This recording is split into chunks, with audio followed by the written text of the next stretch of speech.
Hello बच्चों, welcome back to marshal day study point.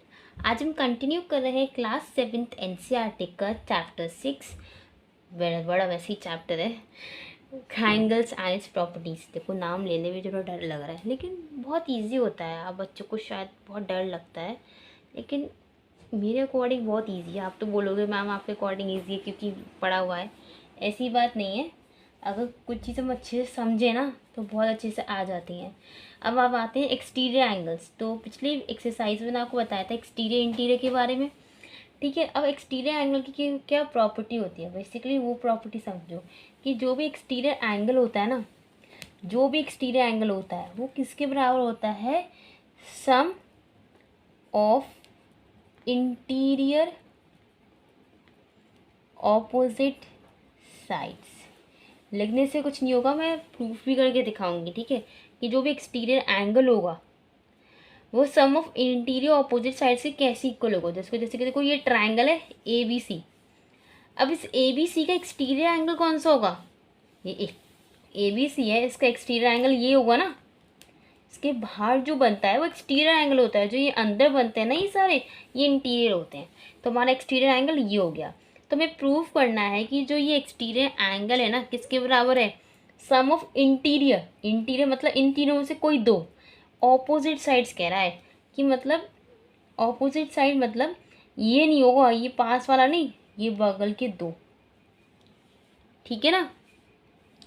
ये जो ट्राइंगल है ना इसके बगल के दो, ये जो एंगल बना हमारा एक्सटीरियर एंगल, इसका जो भी सम होगा वो इंटीरियर एंगल्स के ऑपोजिट वाला होगा, ये वाला। कब इसके पास वाला नहीं होगा, उसके जो अलग अलग दो होंगे ना वो होगा। तो हमें इसको प्रूफ कैसे करना है वो करते हैं। अब इसको मान लेते हैं, हम इसको 1 नाम दे देते हैं, इसको 2 नाम दे देते हैं। इसको अभी पार्टीशन कर लो, इसको एक्स कर लो, इसको वाई कर लो। इतने वाले को एक्स, इतने वाले को वाई। अब देखो मैं एक चीज़ बोलूँ कि एंगल 1 है ना एक्स के बराबर है, एंगल एक्स के बराबर है। कैसे देखो, हमने पढ़ा था ऑल्टरनेट एंगल्स। ऑल्टरनेट एंगल्स क्या होते हैं, जेड बनाता है ना। ऑल्टरनेट एंगल्स जेड बनाता है। तो कोई जेड बन रहा है और जेड में ये दो एंगल इक्वल होते हैं, तो ये इक्वल हो गए। रीज़न क्या, ऑल्टरनेट एंगल्स। ऑल्टरनेट एंगल्स क्या होते हैं, जो सिंपली जेड बनाते हैं, उनके बीच में जो ये दो एंगल होते हैं वो इक्वल होते हैं। अब देखो दूसरी चीज़ देखो कि एंगल 2 ना किसके बराबर है, एंगल वाई के।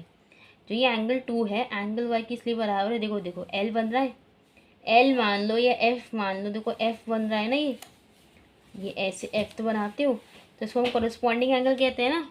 जब भी एफ बनता है तो उसको हम कोरस्पॉन्डिंग एंगल्स कहते हैं। देखो एफ बन रहा है, इसमें ये वाला करस्पॉन्डिंग होता है, ठीक है।